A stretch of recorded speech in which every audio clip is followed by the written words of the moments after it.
While Enoch lay asleep upon his bed, deep in the stillness of the night, two extraordinary beings suddenly appeared beside him, beings more majestic and fearsome than any man he had ever seen on earth. Their faces shone with a brilliance like the sun at its fullest strength, and their eyes burned like blazing lamps filled with living fire. From their mouths there seemed to flash flames, and their garments shimmered with a strange, radiant beauty, almost as though they were woven with feathers of light. Their arms, adorned with golden wings, gleamed beside his bed with heavenly splendor. Then they called to him softly, almost tenderly, saying, "Enoch, Enoch." Startled from sleep, Enoch opened his eyes in fear, but they spoke again with calm assurance. "Take courage, Enoch. Do not be afraid. The everlasting God has sent us to you, and today you shall ascend with us into the heavens."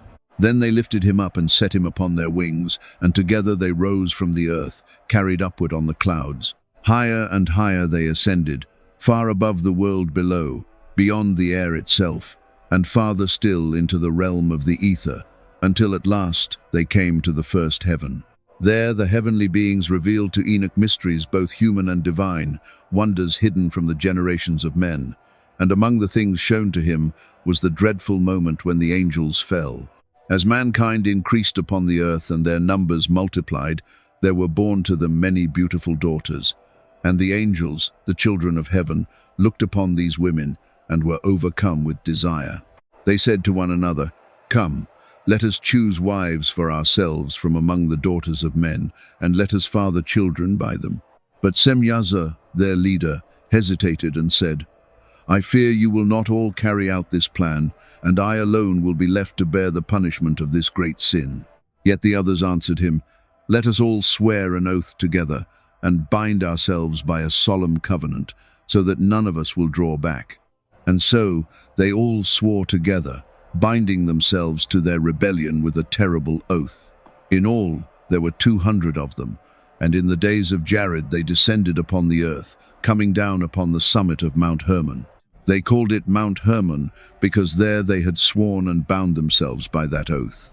These were the names of their leaders: Semyazaz, their chief, Arakiba, Ramel, Kokabel, Tamiel, Ramiel, Janel, Ezekiel, Barakijel, Asael, Amaros, Batarel, Ananel, Zakel, Samsapel, Satarel, Turel, Jomgel, and Sariel. These were the captains over the rest, each commanding groups of 10. Together with their followers, these angels took wives for themselves from among the women of the earth. Each chose one, and they went into them, defiling themselves in the process. They taught these women forbidden knowledge, magic spells, enchantments, the cutting of roots, and the hidden properties of plants. The women conceived and gave birth to enormous giants, monstrous beings whose height reached beyond imagination. These giants devoured the labor and resources of humanity, consuming everything people could provide. And when mankind could no longer sustain them, the giants turned violently against humanity itself and began to devour men. They sinned against birds, beasts, reptiles, and fish. They consumed one another's flesh and drank blood, and the earth itself cried out against these lawless ones. Azazel taught mankind how to make swords, knives, shields, and breastplates. He revealed the secrets of metalworking and taught men how to fashion weapons for war. He also introduced bracelets, ornaments, and the use of antimony, along with the art of beautifying the eyes, the use of precious stones, and the coloring of dyes. And wickedness spread across the world like fire racing through dry fields. Men plunged themselves into corruption. They gave themselves over to fornication, violence, and every perversion of the ways of God. Semjeza taught enchantments and the cutting of roots. Armaros taught the breaking of spells. Barakizal revealed the secrets of astrology. Kokabel instructed them in the constellations. Ezekiel taught the knowledge of the clouds. Arakiel explained the signs of the earth. Shamsiel revealed the signs of the sun, and Sariel taught the courses of the moon. Under the crushing weight of this corruption, humanity began to perish, and their cries of anguish rose up to heaven. Then Michael, Uriel, Raphael, and Gabriel, looked down from the heights of heaven, and what they saw filled them with grief. Blood covered the earth, and lawlessness had spread like a plague through every corner of creation. In sorrow they spoke to one another, saying, "The earth, once peaceful and still, now cries out with the voices of the suffering. Their cries have risen all the way to the gates of heaven, pleading for justice. The souls of men cried out to the holy ones above, saying, 'Bring our cause before the Most High.' In anguish, the holy angels turned to the Lord and said, 'O Lord of lords, God above all gods, King of kings, your glorious throne stands through every generation. Your name is holy and blessed forever. You made all things, and all things lie under your authority. Nothing is hidden from you, for your eyes see everything. You see what Azazel has done, how he has led the world into darkness, teaching mankind forbidden knowledge, secrets that were meant to remain in heaven. And Semjaza, who was entrusted with authority over his companions, has brought them down to the earth. They have taken human women for themselves, defiled themselves with them, and through their sin giants were born. Now the earth is filled with blood and overflowing with evil. The souls of the dead cry out to heaven. Their grief cannot be silenced. They cry for justice because of the horrors being done upon the earth. And you, Lord, know all things even before they come to pass. You see this devastation, yet we do not understand why you have allowed it. You have not told us what we are to do." Then the Most High, the Holy and Great One, answered. His voice thundered with sovereign authority, and he sent Uriel to the son of Lamech. "Go to Noah," he commanded, "and say to him in my name, 'Hide yourself, the end is near. The whole earth is about to be destroyed by a great flood. All flesh will perish. Tell him this so that he may escape, and so that his descendants may remain alive to preserve the generations of the world.'"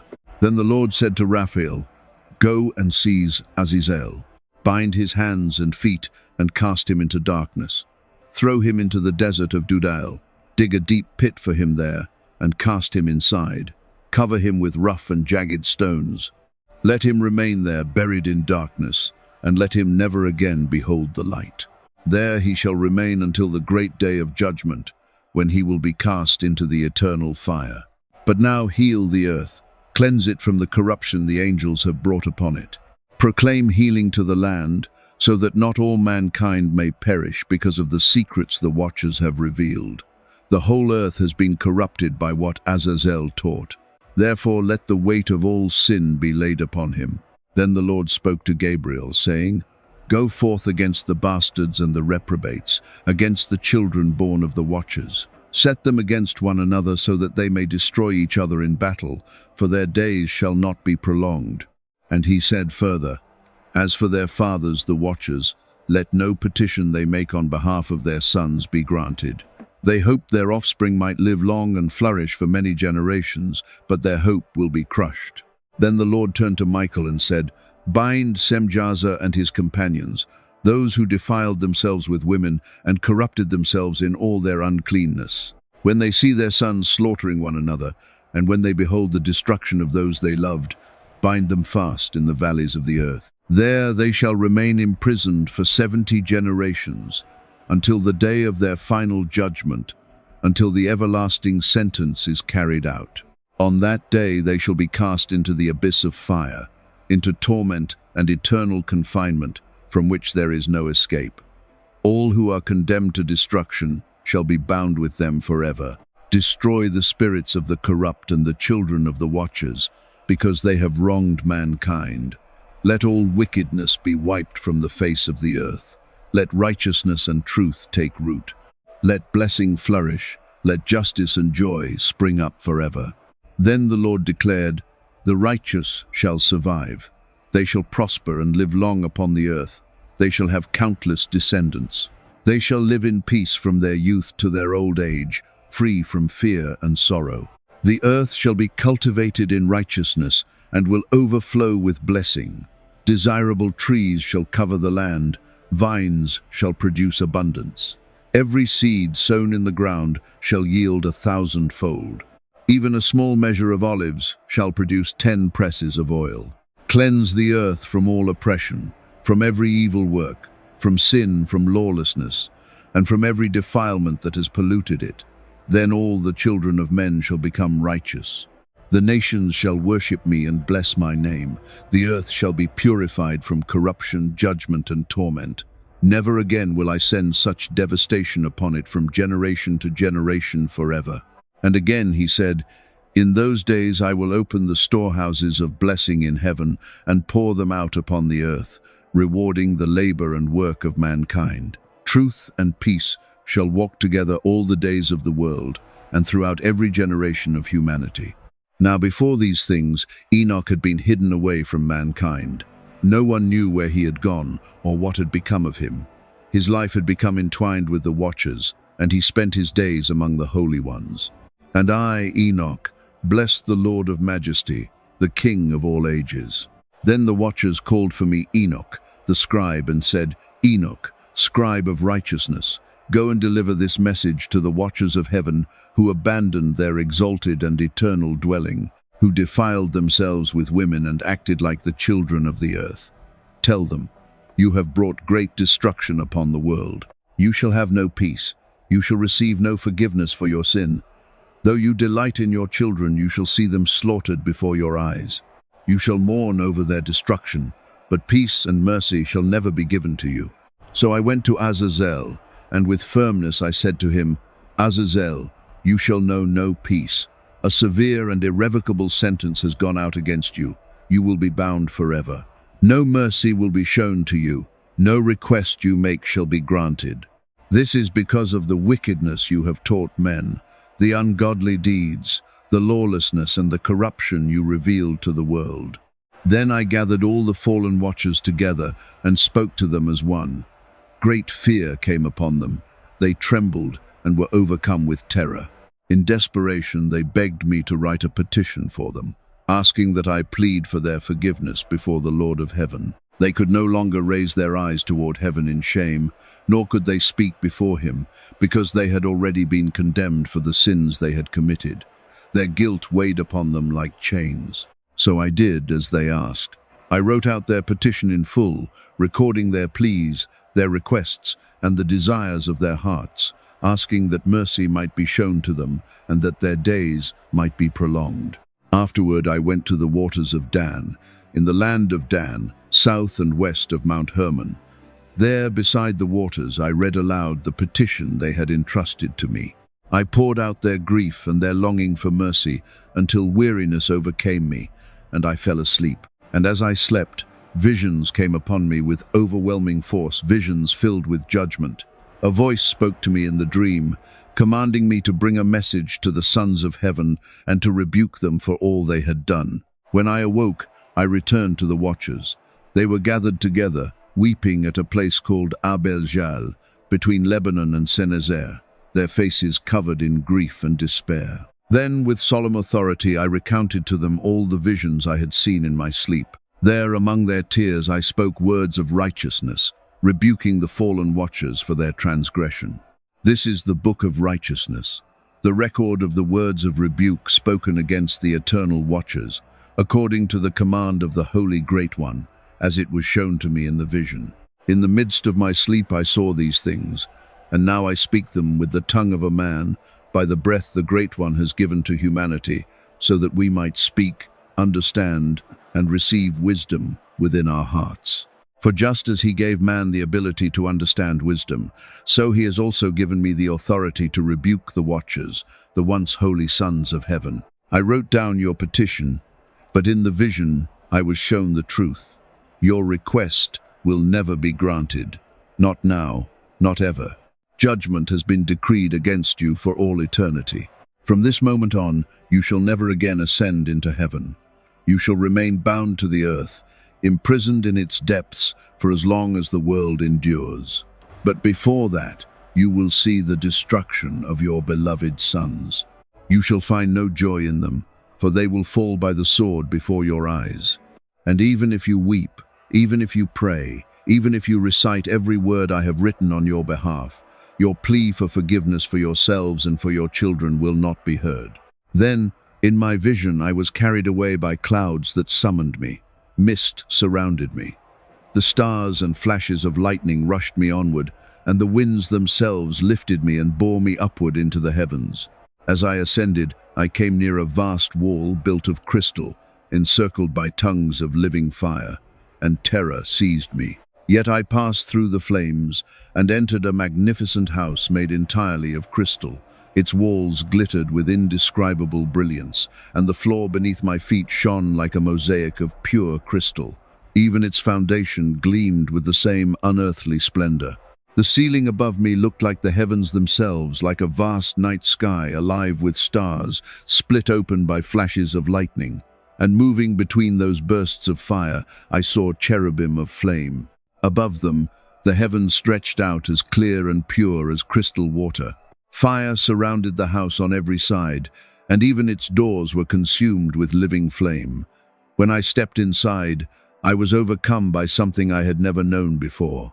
The place burned with the heat of fire, yet at the same time it carried the cold of ice. There was no comfort there, no peace, no sense of joy, only dread, only awe, only the crushing weight of holiness.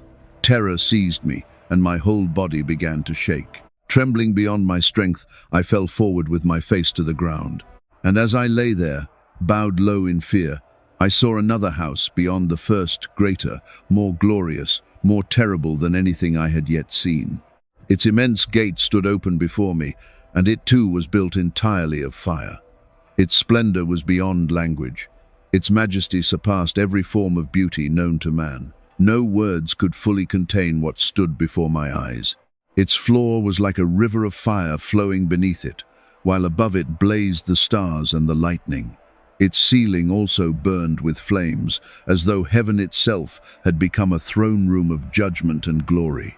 Then, in the very center of that overwhelming radiance, I saw a throne, high, exalted, and terrible in majesty. It gleamed like crystal, and its wheels shone like the blazing sun. Around it were cherubim, and from beneath the throne torrents of fire poured out in streams, so fierce and brilliant that I could not bear to look at them directly. And seated upon that throne was the great glory. His garment shone brighter than the sun, and whiter than the purest snow. Not even the angels could enter fully into his presence or gaze upon his face, so overwhelming was his majesty, so consuming was his splendor. No mortal flesh could endure the sight of him. Fire encircled him, a great blaze burned before him. No one dared approach him in their own strength. Yet before him stood 10,000 times 10,000, all waiting in reverence, though he had no need of counsel from any being. The holiest ones stood in his presence continually, never departing from before him, neither by day nor by night. Still I lay there, trembling, my face pressed to the ground, unable to rise. Then the Lord called to me with his own voice, saying, "Come, Enoch, and hear my words."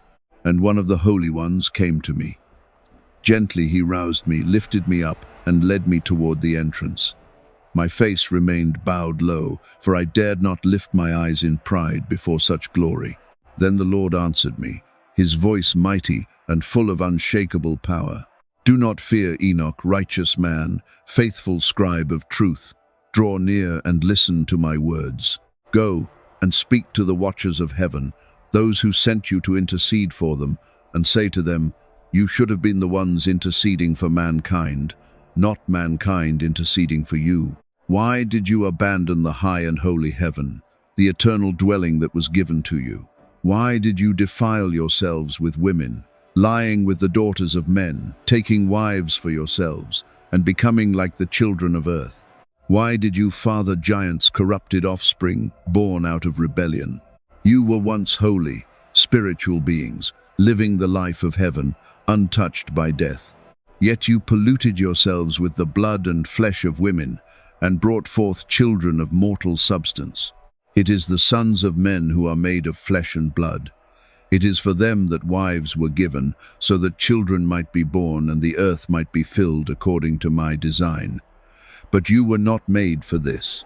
You were created as spirits, destined for the heavenly realms, living eternal lives not appointed to die as men die. Therefore I did not give you wives, for the dwelling place of the spiritual is heaven, not the earth. But now your offspring, born from the union of spirit and flesh, shall be called evil spirits upon the earth, and the earth shall be their dwelling place. From the bodies of the giants shall come forth spirits of wickedness, because their origin is from above and below, from heaven and from the daughters of men.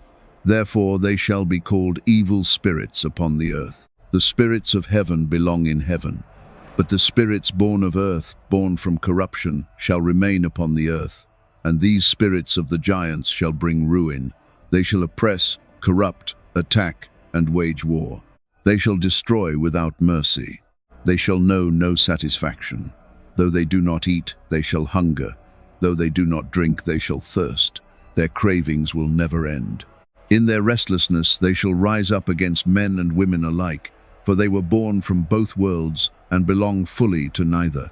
Since the day the giants were slain, their spirits have gone forth from their bodies and wandered the earth.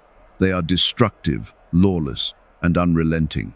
They shall continue in this way until the day of the great consummation, the day of judgment, when all things shall be brought to their appointed end, both the watchers and the godless with them. And concerning the watchers who sent you to plead for them, tell them this: you once dwelled in heaven, yet not every mystery was given to you. Certain things were hidden within the wisdom of God. But in the hardness of your hearts you seized upon forbidden knowledge and revealed hidden mysteries to women. And through this knowledge men and women multiplied evil upon the earth. Therefore say to them, you shall have no peace, neither in heaven above nor upon the earth below. Then I was taken to another place, where those who dwelled there burned like flames of fire. Yet whenever they wished, they could take on the appearance of men. From there I was brought to a great mountain, whose summit reached toward the heavens. And I saw the places where the stars and the heavenly lights are kept. I saw the storehouses of thunder and lightning, and the chambers where fiery weapons are prepared, arrows of flame and a burning sword.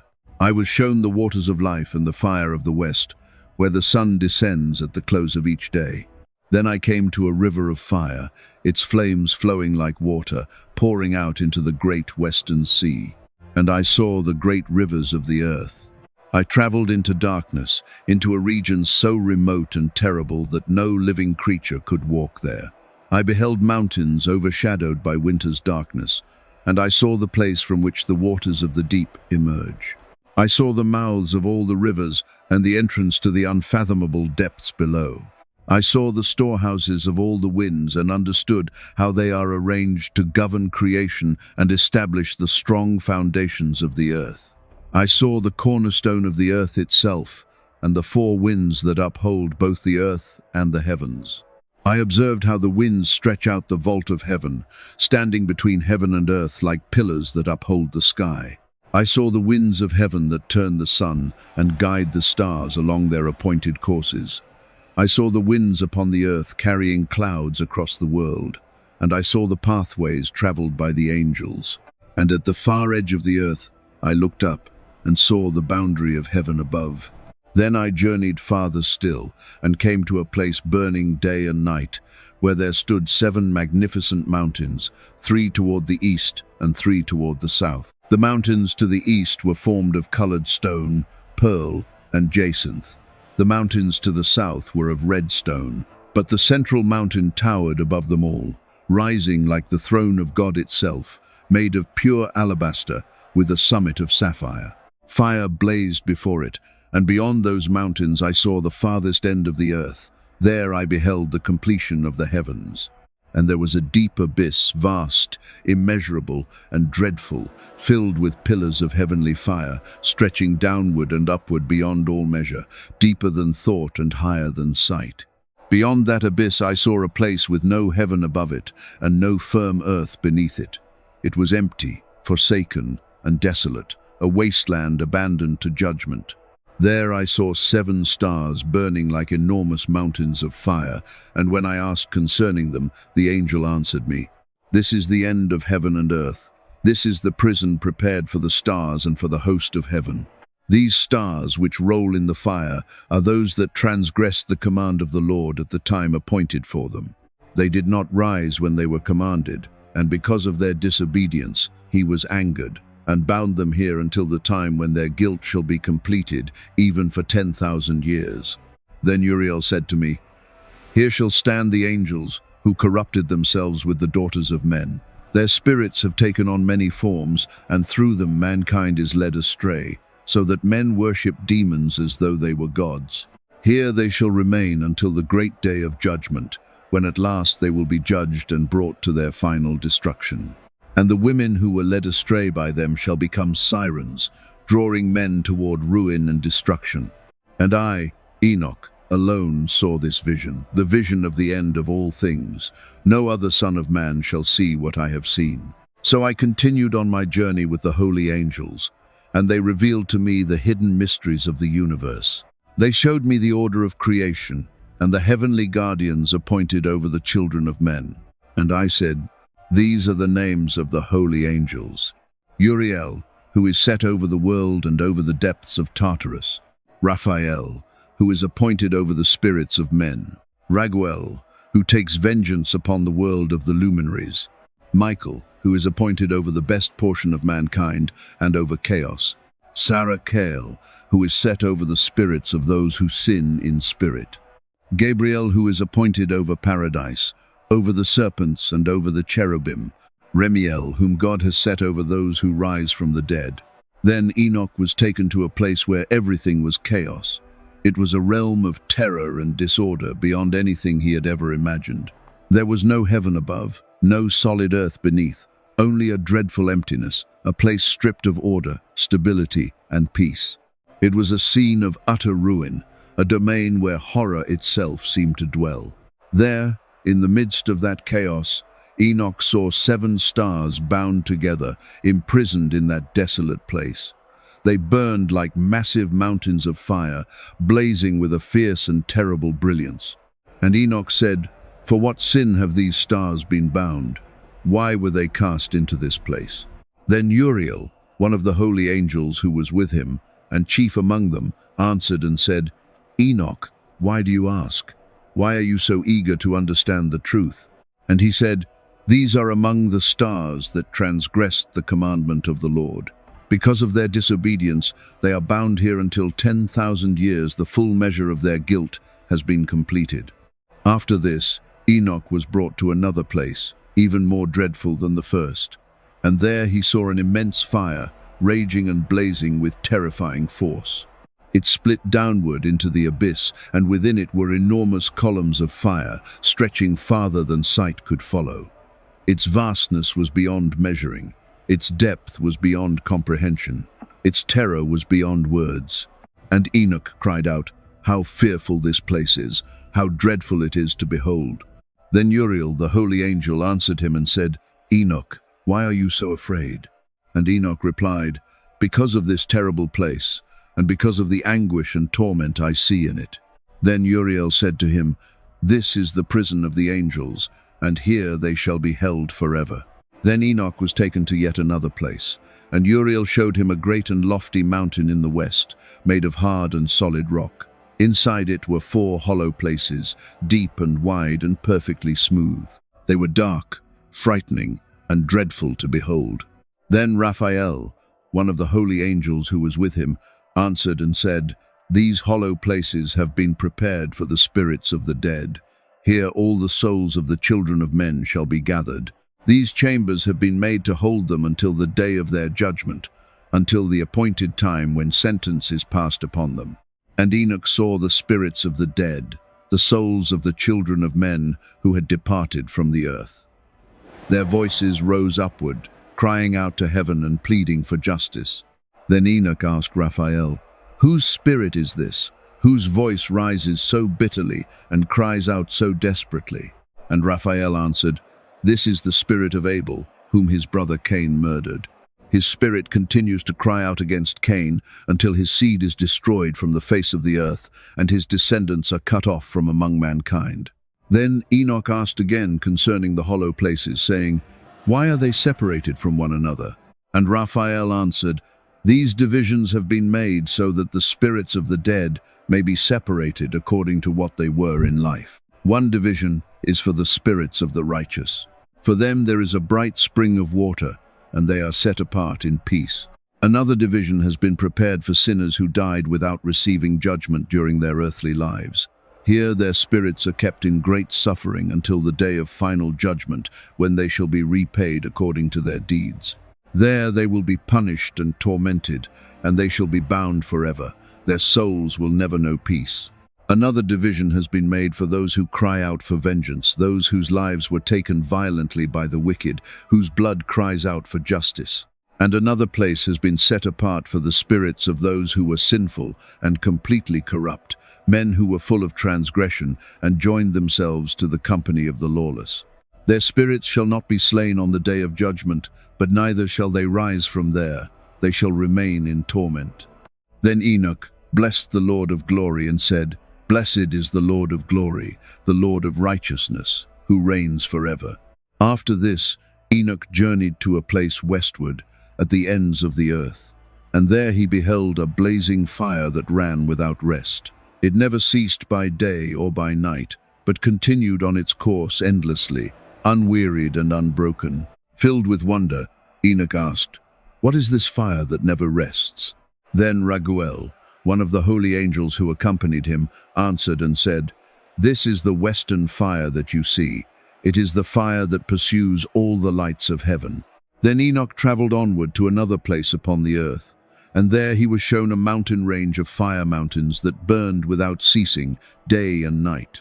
Passing beyond them, he saw 7 magnificent mountains, each one distinct from the others in beauty and form. 3 of them rose in the east, one above another, and 3 stood in the south in the same manner, with deep and rugged ravines separating them. But the 7th mountain stood in the center, rising higher than all the others. It towered above them like a throne, majestic and exalted, and around it grew fragrant trees of astonishing beauty. Among all those trees was one unlike any Enoch had ever seen. Its fragrance surpassed every other scent. Its leaves never withered, its blossoms never faded, and its wood never decayed. Its fruit was beautiful, resembling the dates of a palm tree. And Enoch marveled at the tree, at its beauty, at its sweetness, and at the fragrance that flowed from it. Then Michael, the chief among the holy and honored angels, answered and said to him, Enoch, why do you inquire about the fragrance of this tree? Why do you desire to understand the truth concerning it? And Enoch replied, I desire to know everything, but especially the truth about this tree. Then Michael answered, This high mountain that you see, whose summit is like the throne of God, is the place of his throne, where the Holy Great One, the Lord of Glory, the Eternal King, will one day descend when he visits the earth in goodness. As for this fragrant tree, no one is permitted to touch it until the great judgment comes, when he will execute justice upon all and bring everything to its appointed conclusion. Then this tree shall be given to the righteous and the holy. Its fruit shall become food for the chosen ones, and it shall be transplanted into the holy place, into the temple of the Lord, the eternal King. Then the righteous shall rejoice with gladness. They shall enter the holy sanctuary, and the fragrance of this tree shall fill them with life. They shall live long lives upon the earth, as your fathers once lived in their days, and in those days no sorrow shall touch them, no sickness, no torment, no calamity, and no disaster. Then Enoch blessed the God of glory, the eternal King, who had prepared such blessings for the righteous, and promised to bestow them upon them. Then Enoch journeyed to the center of the earth, and there he saw a blessed region filled with trees that continually blossomed. In that place he saw a holy mountain, and beneath the mountain a stream flowed out toward the east and turned toward the south. To the east he saw another mountain, higher than the first, and between them was a deep and narrow ravine, through which a stream ran beneath. To the west there was another mountain, lower than the first, with a deep and dry ravine between them. And at the ends of the 3 mountains there were still more ravines, all deep and narrow, carved out of hard rock, and no tree grew in them. And Enoch marveled at the rocks, and at the ravines, and at the severity of the landscape. He was astonished by the fearsome appearance of that place. Then he asked, What is the purpose of this blessed land, filled with trees, and of the cursed valley that lies between them? Then Uriel answered and said, This cursed valley is for those who are cursed forever. Here shall all the accursed be gathered, those who spoke with their mouths against the Lord, unworthy words, and uttered proud and blasphemous things against his glory. Here they shall be assembled, and here shall be the place of their judgment. In the last days, the righteous will witness the judgment executed upon them in the sight of the holy. Then those who have received mercy will bless the Lord of glory, the eternal King. And in the days of judgment they will praise him because of the mercy he showed them. Then Enoch blessed the Lord of glory and proclaimed his majesty with reverence and awe. After this, Enoch journeyed eastward into the midst of a mountainous desert. There he saw a lonely wilderness, yet it was filled with trees and living plants. Water poured down from above in abundance, rushing like a torrent toward the northwest, and from it came clouds, mist, and dew that spread themselves in every direction. And continuing farther east, Enoch came to another desert region. There he saw fragrant trees giving off the sweet aroma of frankincense and myrrh, and they resembled almond trees in appearance. Still farther east he came to another place, a valley full of water. In the midst of that valley stood a tree whose fragrance was like mastic. And along the sides of the valley he saw cinnamon trees, fragrant and beautiful, and from there he journeyed still farther east. Then Enoch came upon other mountains, and there he saw groves of trees that yielded a resin called sarara, as well as galbanum. Beyond those mountains he saw another range farther east, and it was covered with aloe trees, filled with stacked, and they resembled almond trees. And when their wood was burned, the fragrance that rose from them was more excellent than any other aroma. Then, looking northward beyond those mountains, Enoch saw 7 peaks filled with precious nard, fragrant trees, cinnamon, and pepper. And he crossed over the summits of those mountains, traveling eastward beyond the Erythraean Sea, and farther still beyond it. Passing over the angel Zotiel, he came at last to the garden of righteousness. There he saw many great trees, beautiful and splendid, fragrant and majestic. And among them stood the tree of wisdom, whose fruit grants deep understanding to those who eat from it. This tree was tall like a fir, and its leaves resembled those of the carob tree. Its fruit was like clusters of grapes upon the vine, and its fragrance spread far and wide. And Enoch said, "How beautiful this tree is, and how pleasing it is to behold." Then Raphael, the holy angel who was with him, answered, "This is the tree of wisdom, from which your aged father and your aged mother, who were before you, ate. When they ate of it, wisdom entered them. Their eyes were opened, and they knew that they were naked, and because of this they were driven out of the garden."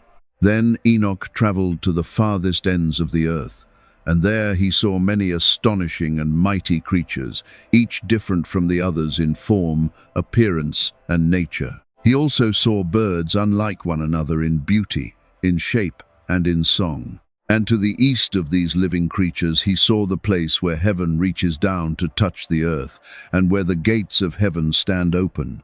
There he watched the stars of heaven as they came forth through those gates. He counted them as they emerged, and he recorded each one according to its number. He observed their names, their courses, their positions, their times, and their months, just as Uriel, the holy angel who was with him, had shown him.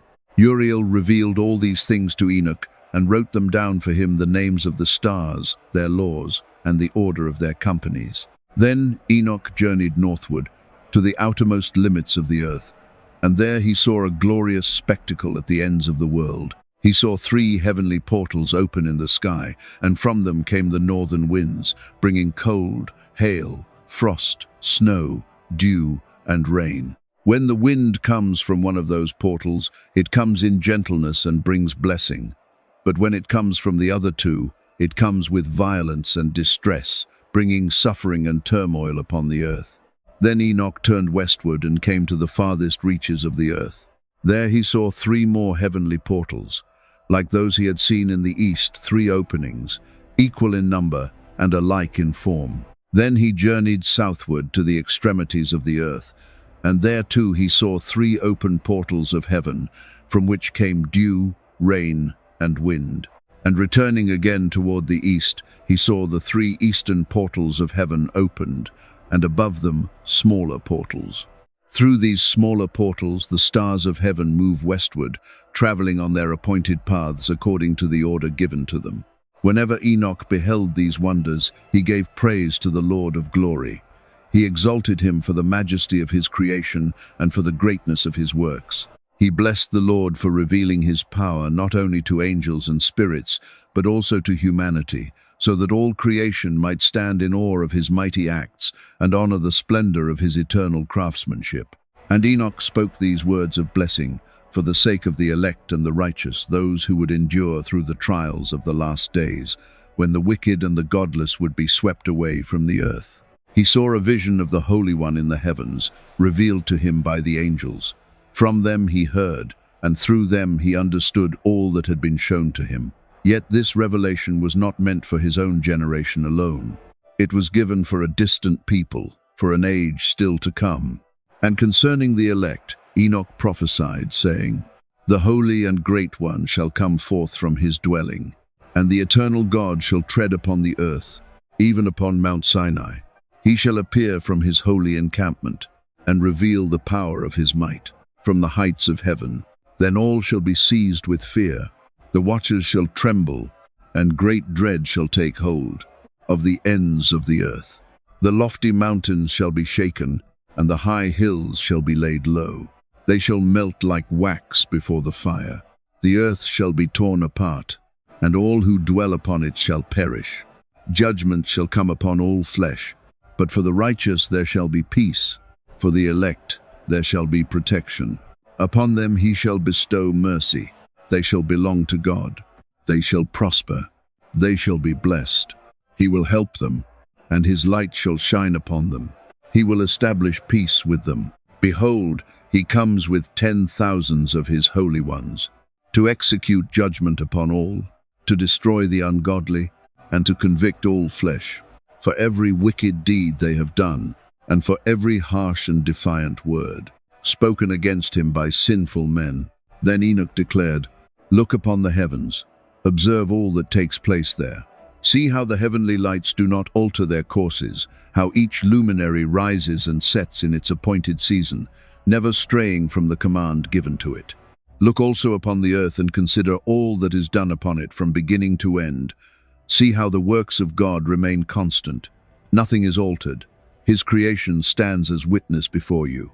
Consider how summer and winter each fulfill their purpose, how the whole earth is filled with water, with clouds, with dew, and with rain, according to his decree. Look at the trees in winter, how they seem withered and stripped bare of their leaves, except for a few that do not shed their covering, but remain through 2 or 3 years until fresh growth appears.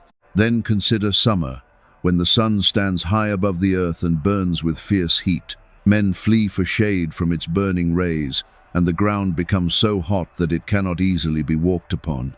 See how the trees grow green and bear fruit. Understand these things. Perceive the work of God in all of them. For he has made all things, and all his works endure. Year after year they continue as he has ordained. Their tasks do not fail. Their order does not change. So it is with the sea and the rivers. They also fulfill their appointed courses, and do not abandon the command that was laid upon them. But you have not remained faithful. You have not kept the commandments of the Lord. You have turned aside from his ways, and spoken proud and bitter words against his majesty. Because of this, your days shall be cursed. The years of your life shall waste away. Your destruction shall be sealed, and there shall be no mercy for you. In those days, your names shall become a curse among the righteous. Those who call down curses shall speak your names. Sinners and the godless shall use you as a sign of condemnation. For you, the ungodly, there shall be only a curse. But the righteous shall rejoice. They shall obtain forgiveness, mercy, peace, and salvation. A radiant light shall shine upon them. But for sinners there shall be no salvation. Only the curse shall remain upon them. Yet for the elect there shall be light, joy, and peace, and they shall inherit the earth. Wisdom shall be given to the chosen. They shall live and never again fall into sin. They shall be free from godlessness and from pride. Those who are wise shall walk in humility. Never again shall they transgress. Never again shall they provoke wrath or face divine judgment. Their days shall be completed in peace, and their years shall unfold in gladness. Their lives shall be filled with joy and peace forever, through all the days appointed to them. This was the second vision of wisdom that Enoch, the son of Jared, the son of Mahalalel, the son of Canaan, the son of Enosh, the son of Seth, the son of Adam, received and made known. And this was the beginning of the words of wisdom that Enoch lifted up and spoke for all who dwell upon the earth. Hear me, you who lived in ancient days, and you who shall come after. Listen to the words of the Holy One, which I speak before the Lord of spirits. It may seem fitting to reveal these things only to the men of old, but this wisdom is not to be hidden from the present generation, nor from those who are yet to come. Until now, such understanding has not been given to any man in the same manner, as it has been given to me by the Lord of spirits, who granted me the gift of life, enduring beyond the common measure of men. And 3 great parables were entrusted to me. These I now declare to the inhabitants of the earth. Then Enoch proclaimed the first of these parables. A day is coming when the congregation of the righteous shall be gathered together, and sinners shall be judged for the works they have done. They shall be driven from the face of the earth. Then the righteous one shall appear before the eyes of the righteous and the elect. His works are in perfect agreement with the Lord of spirits, and through him the chosen shall stand in the light of God. A great light shall shine upon the righteous, upon those whom God has chosen. But where then shall the sinners hide? Where shall those find refuge? Who denied the name of the Lord? Where shall they rest? Where shall they flee? It would have been better for them if they had never been born. For when the hidden things of the righteous are revealed, and the wicked stand under judgment, then the mighty and the exalted of the earth shall lose all their glory. They shall not be able to stand before the faces of the holy, for the Lord of spirits shall cause the light to shine upon the faces of the righteous and the elect. The mighty rulers of the earth shall fall, and they shall be delivered into the hands of the righteous and the holy. From that moment forward, they will no longer be able to seek mercy from the Lord of spirits, for their appointed time will have come to an end, and their lives will be cut off. In those days, the holy and chosen children will descend from heaven and join themselves to the children of men. And Enoch received sacred writings filled with zeal, judgment, and grief. Yet for the wicked there shall be no mercy, says the Lord of spirits. Then a whirlwind lifted Enoch up from the earth and carried him to the very boundary of heaven. There he saw the dwelling places of the holy ones and the resting places prepared for the righteous. He saw how they prayed and made intercession for the children of men. Righteousness flowed before them like an endless river, and mercy descended upon the earth like the dew of morning. And this abundance of righteousness and mercy shall endure forever and ever. In that holy place Enoch saw the chosen one, the one in whom righteousness and faithfulness dwell, and his habitation was under the sheltering presence of the Lord of spirits. His reign would be a reign of perfect justice, and the number of the righteous who stood before him was beyond counting, stretching into eternity. These righteous ones shone like blazing lights. Their mouths were filled with blessing, and their lips never ceased to praise the name of the Lord of spirits. Righteousness would never depart from before his face, nor uprightness fail in his presence. And Enoch longed to remain there. His soul yearned for that holy dwelling place, for it had always been his appointed inheritance, prepared for him before the Lord of spirits. Then Enoch blessed and exalted the name of the Lord of spirits, acknowledging that his own blessing and glory had come only by the will of God. For a long while his eyes remained fixed upon that holy place, and he praised the Lord, saying, "Blessed is he, and blessed be his name, from the beginning and forevermore. For before him there is no end. He knows all things before they come to be, and his knowledge remains through every generation. And the eternal ones who do not sleep stood before his glory and ceaselessly praised him, saying, Holy, holy, holy is the Lord of spirits. He fills the earth with spirits." And Enoch saw those sleepless ones standing continually before him, blessing him without end and declaring, "Blessed are you, and blessed be the name of the Lord, forever and ever." As Enoch gazed upon this vision, The appearance of his face changed under the weight of its radiance, and he could no longer endure the sight. After this, Enoch saw an innumerable multitude, thousands upon thousands, 10,000 times 10,000, standing before the Lord of spirits. And on the four sides of the Lord he saw four presences, distinct from the eternal beings he had seen before. The angel who accompanied him revealed their names and made known to him all the hidden things concerning them. And the voices of these four presences rose up in praise before the Lord of glory. The first voice blessed the Lord of spirits forever.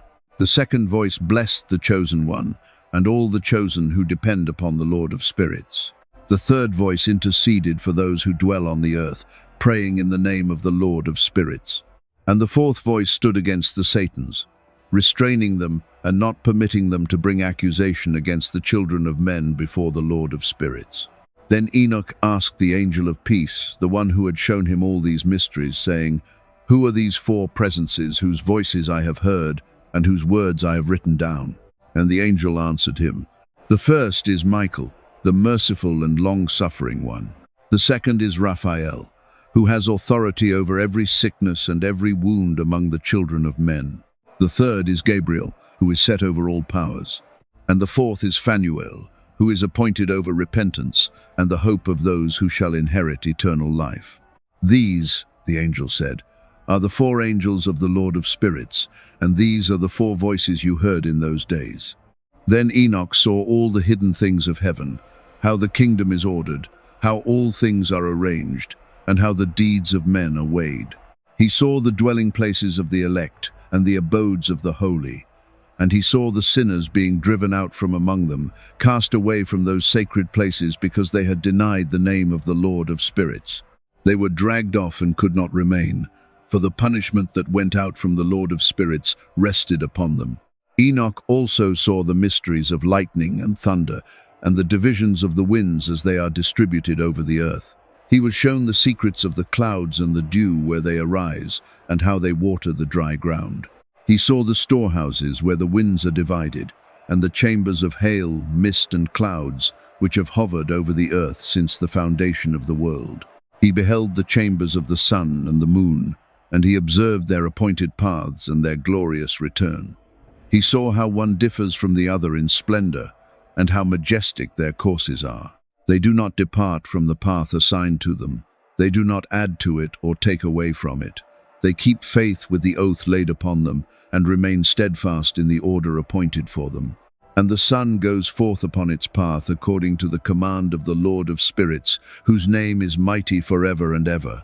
Enoch also beheld the hidden and visible paths of the moon, how it completes its appointed course by day and by night. And the sun and the moon, standing opposite one another before the Lord of spirits, never cease from giving thanks.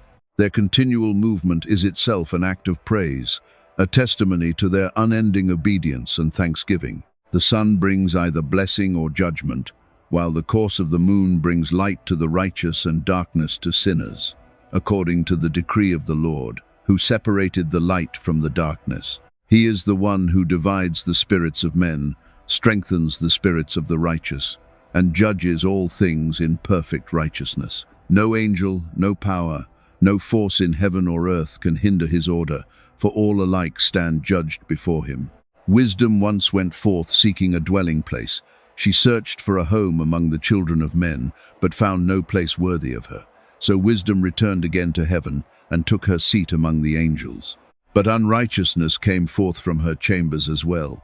She too sought a dwelling among men. Unlike wisdom, she found eager welcome. She settled among the lost and the lawless, falling upon them like rain upon the desert, like dew upon parched and thirsty ground.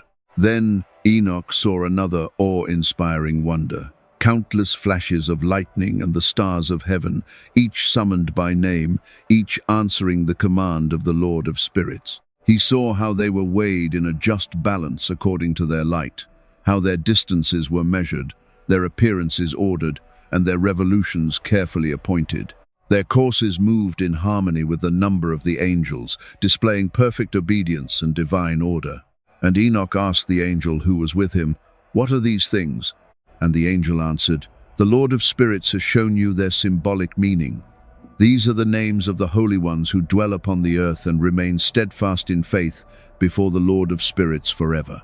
Then Enoch saw yet another wonder concerning the lightning. Some of the stars changed and became lightning, and once transformed, they remained in that state, unable ever to return to what they had been before. Then Enoch began to speak the second parable, and he declared it against those who deny the dwelling place of the holy ones and reject the Lord of spirits. Such men shall never ascend into heaven, nor shall they find peace upon the earth. This shall be their portion. Because they denied the name of the Lord of spirits, they are reserved for the day of suffering, distress, and great affliction. In that day, the elect one shall sit upon the throne of glory, and he shall judge all their works. Their resting places shall be beyond number, and the souls of the righteous shall grow strong when they behold the elect one, and all those who have called upon the glorious name of the Lord. Then the elect one shall dwell in the midst of them. The heavens shall be transformed and become an everlasting blessing and light. The earth also shall be renewed and made into a place of blessing. The elect shall dwell upon it, but sinners and evildoers shall have no entrance there. Peace shall be given to the righteous, and they shall dwell before the Lord. But for sinners there shall be judgment, and they shall be cut off from the face of the earth. And in that vision Enoch saw one who was called the Head of Days. His hair was white like wool, and with him was another being, whose face had the appearance of a man, yet his countenance was full of grace, like one of the holy angels. Then Enoch asked the angel who accompanied him and revealed all the hidden things, "Who is this Son of Man? From where does he come? And why does he go with the Head of Days?"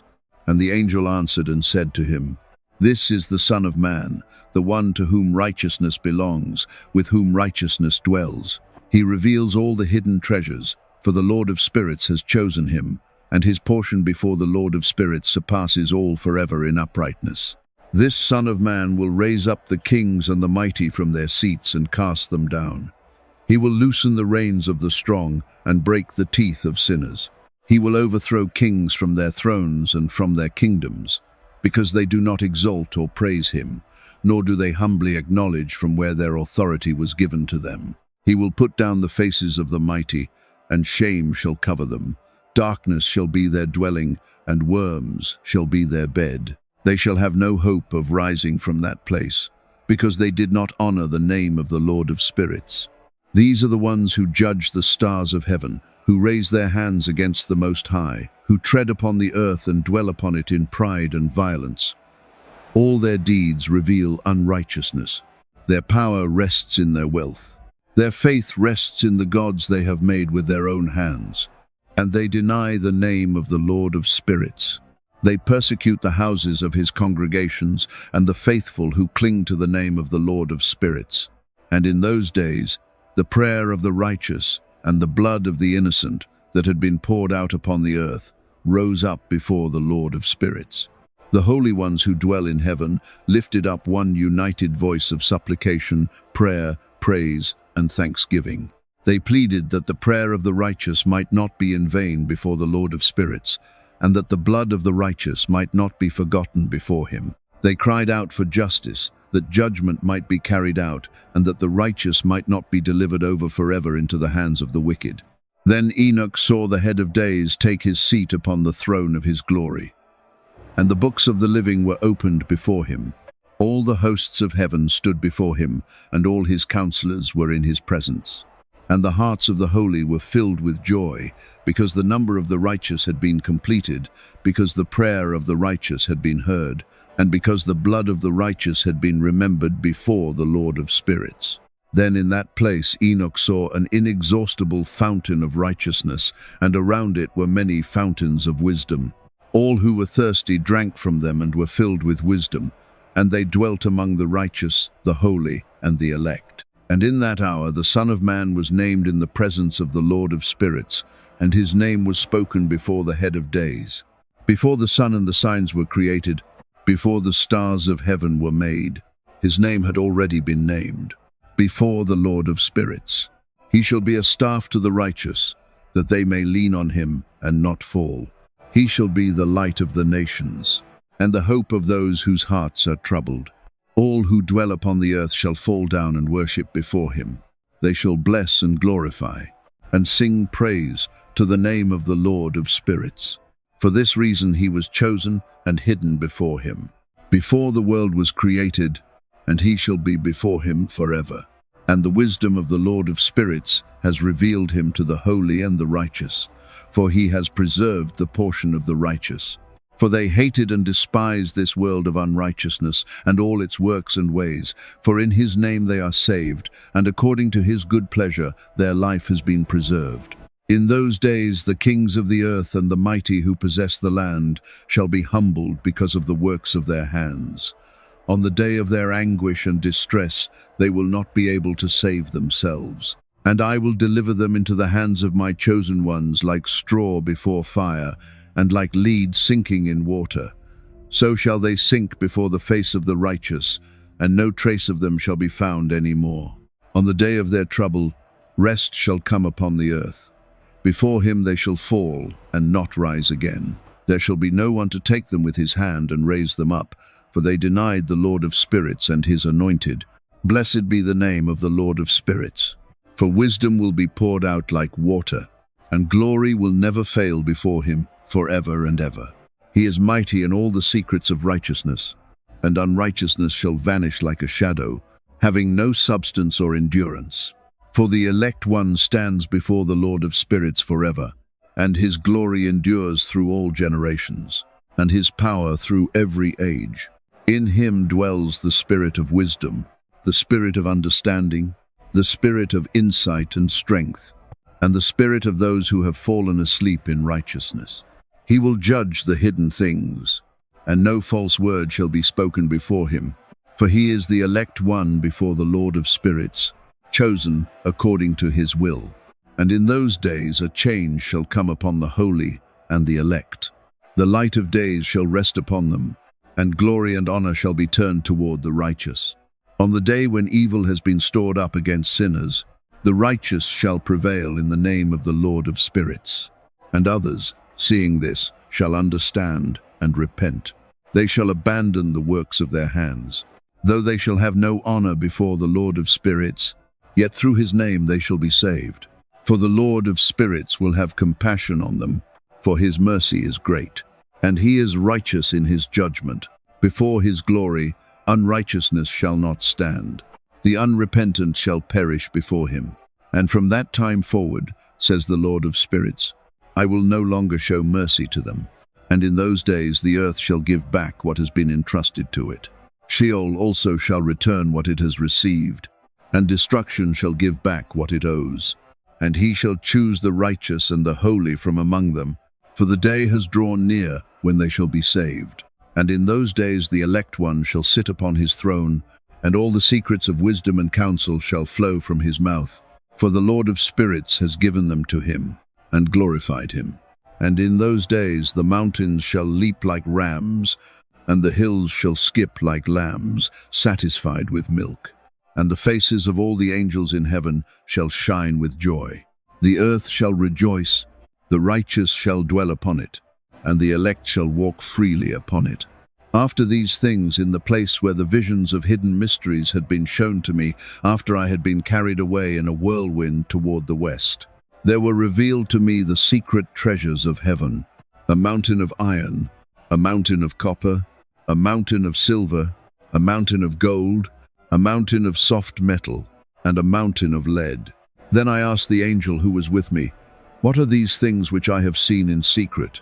And the angel answered and said, All these things which you have seen are prepared for the dominion of his anointed, that he may be mighty and powerful upon the earth. Then the angel of peace answered me and said, Wait a little longer, and you shall be shown all the hidden things that surround the Lord of spirits. And he said, The mountains you have seen, the mountain of iron, the mountain of copper, the mountain of silver, the mountain of gold, the mountain of soft metal, and the mountain of lead shall all become like wax before a blazing fire, like water pouring down a steep slope. Before the presence of the elect one, all their strength shall melt away and vanish. And in those days, no one will be saved by gold or silver. No man will be able to escape by means of wealth, and none will have the power to deliver himself. There will be no iron left for war, no breastplate strong enough for protection. Bronze will be useless, tin will have no value, and lead will be desired by no one. All these things will disappear and be wiped from the face of the earth when the elect one appears before the Lord of spirits. And I saw a deep valley with a wide and terrible opening. Into it all who dwell upon the earth, the sea and the islands, would bring gifts, offerings and tokens of submission. Yet even with all that was brought into it, the valley would never be filled. For the hands of men were filled with lawless deeds, and sinners devoured and oppressed all those whom they had wrongfully ruled. But before the face of the Lord of spirits they shall be destroyed. They shall be driven from his earth, and they shall perish forever. There I saw all the angels of punishment preparing the instruments of Satan. Then I asked the angel of peace, who was with me, "For whom are these instruments being prepared?" And he answered me, saying, "These are being prepared for the kings and the mighty ones of the earth, so that by them they may be destroyed. And after this, the righteous and elect one shall cause the house of his congregation to appear, and from that time on they shall no longer be hindered in the name of the Lord of spirits. The mountains shall no longer stand firm before his righteousness, and the hills shall melt and flow away like streams of water. But the righteous shall find rest, and the oppression of sinners shall trouble them no more."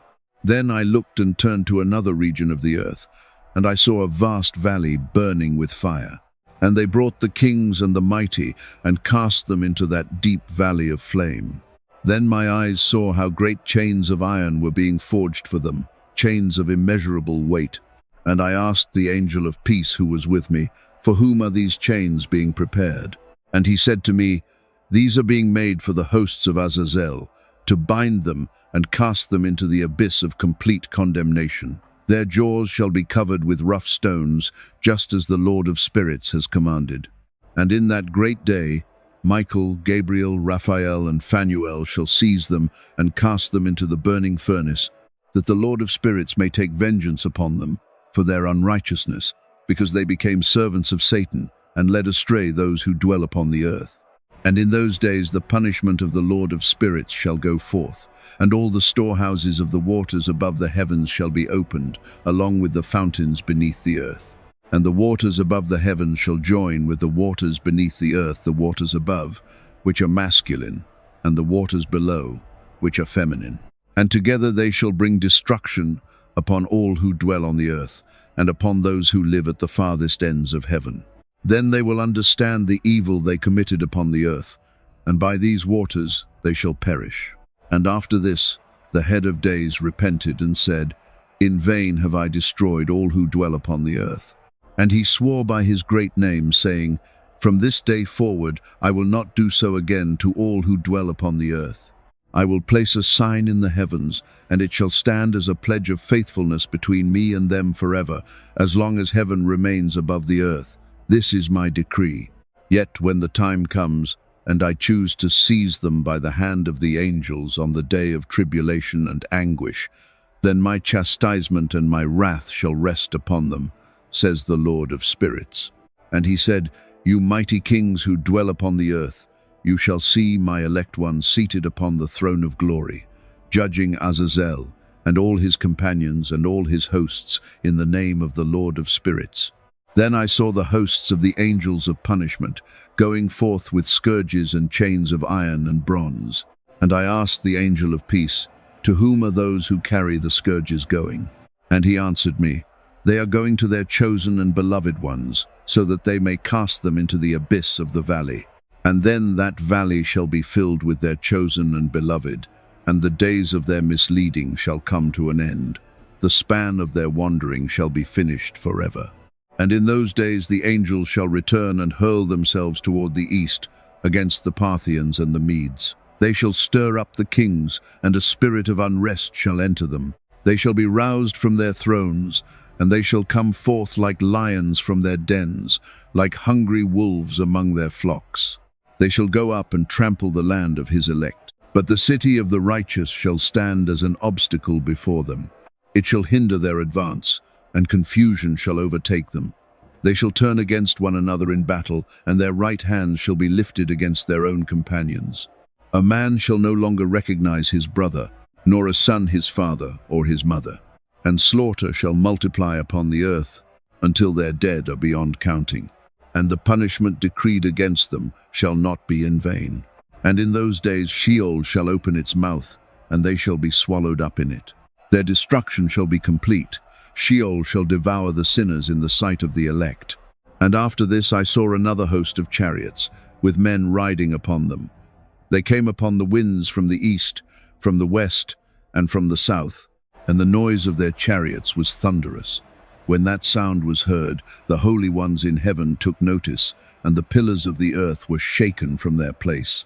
The sound went forth from one end of heaven to the other in a single day. Then all who dwell on the earth shall fall down and worship the Lord of spirits. And this was the end of the second parable. Then Enoch began to speak the third parable concerning the righteous and the elect. Blessed are you, righteous and chosen ones, for glorious shall be your portion. The righteous shall dwell in the light of the sun, and the elect in the light of eternal life. The days of their life shall never end, and the days of the holy shall be without number. They shall seek the light, and find righteousness with the Lord of spirits. Peace shall be theirs, in the name of the eternal Lord. And after this it shall be said to the holy in heaven, that they should seek out the mysteries of righteousness, the inheritance of faith. For righteousness has shone upon the earth like the sun, and darkness has passed away. There shall be a light that never ends. Its brightness shall never fail. Darkness shall first be destroyed, and the light of uprightness shall be established forever. But before the Lord of spirits, and in those days the eyes of Enoch were opened to all the secrets of the lightning and the lights. He saw the judgments they carry out according to the will of the Lord of spirits, whether for blessing, prosperity, or curse. And he saw the secrets of the thunder, how when it resounds in heaven, its voice is heard upon the earth. He saw how its judgments are carried out, whether for peace and blessing, or for destruction and curse, according to the word of the Lord of spirits.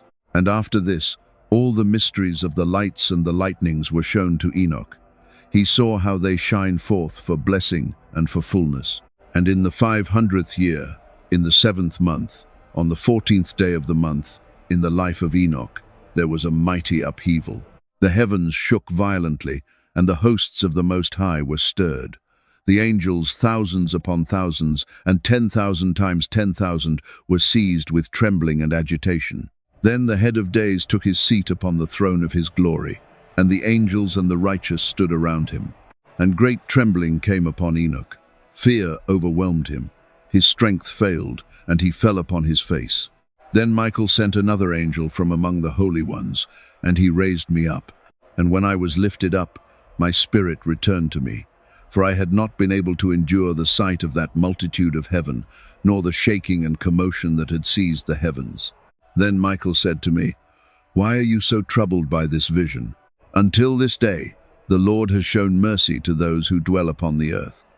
He has been patient with them, long-suffering and full of restraint. But the day is coming when the power, judgment and punishment prepared by the Lord of spirits will fall upon all who reject his law, despise justice, and speak his holy name in vanity and contempt. That day has already been appointed a covenant of blessing for the chosen, but a dreadful day of reckoning for the wicked. On that day, his punishment will not be restrained.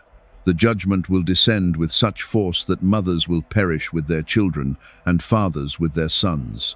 Then the sentence will be carried out according to the perfect justice and compassion of the Lord." And Michael said to me, "On that day 2 great creatures were set apart. Leviathan, the female, was appointed to dwell in the depths of the sea, in the abysses of the waters, and near the springs of the great deep. And Behemoth, the male, was set apart in a desolate wilderness called Duidain, to the east of the garden, where the righteous and the elect dwell. There my forefather was taken up the 7th from Adam, the first man whom the Lord of spirits created. Then I asked one of the angels who was with me to show me the power of those monsters, and to explain why they had been separated on the same day, one cast into the sea, the other set apart in the dry wilderness. And he answered me, saying, 'You seek to know what is hidden.' Then another angel, the one who went with me, began to reveal the mysteries of all creation. He showed me how heaven is ordered, how the foundations of the earth are laid, where the ends of the firmament rest, and how the structure of the world stands by the command of the Most High. He showed me the chambers of the winds, how they are divided, how they are weighed, and how each portal is measured according to the strength appointed to it. He explained the path of the moon and the divisions of the stars according to their names. He revealed how every created thing is set in order, each according to its proper place and appointed function. He spoke to me of thunder and unveiled the secret places where it rests until the moment appointed for its voice to be heard. And he said to me that thunder and lightning, though they are not one, are bound together by the power of the Spirit and are never separated. When lightning flashes, thunder follows after it, and the Spirit governs the pause between them. The treasury of thunder, he said, is as immeasurable as the sand, and every peal is held in check and released by the Spirit to travel over the earth. Then he spoke concerning the spirit of the sea, mighty and unyielding, which draws the waters back and drives them forward over the mountains according to its power. He also told me of the spirits of frost, hail, snow, and mist, each one governed by its own angel. And concerning the snow, he said that it rises like smoke, and that within it there is a spirit of its own, the spirit of frost. But the mist is different from all the others. It dwells in its own chamber, and its course is glorious both in light and in darkness. An angel oversees it and directs its seasons. The dew also has its appointed place at the edges of heaven, joined to the chambers of the rain. And when rain goes forth from its treasury, the angels lead it, guiding it until it joins the waters upon the earth. For rain is sent as a blessing to nourish the earth, according to the decree of the Most High, and its measure is governed by angels.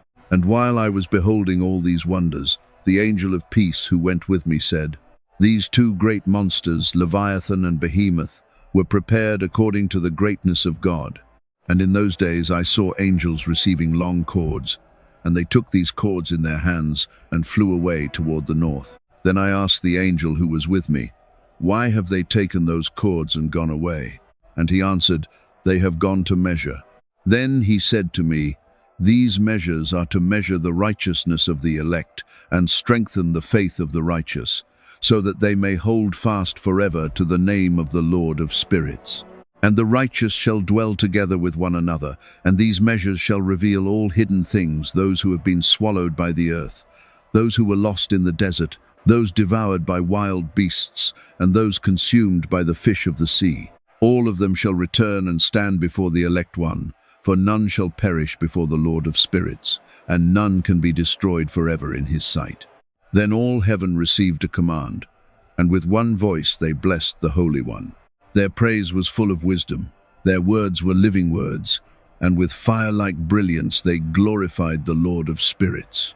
Then the elect one was seated upon the throne of glory, and he began to judge all the works of the holy in heaven, weighing their deeds in the balance of divine righteousness. And when he lifted up his countenance to judge the hidden paths and secret ways of the righteous, all the hosts of heaven cried out with one voice, blessing and glorifying the name of the Lord of spirits. And on that day, the whole host of heaven, the cherubim, the seraphim, the ophanim, and all the angels of power shall raise their voices together in one song of praise. They shall exalt the Lord of spirits with faith, with wisdom, with patience, with mercy, with justice, and with peace. And they shall say, Blessed is he, and blessed be the name of the Lord of spirits, forever and ever.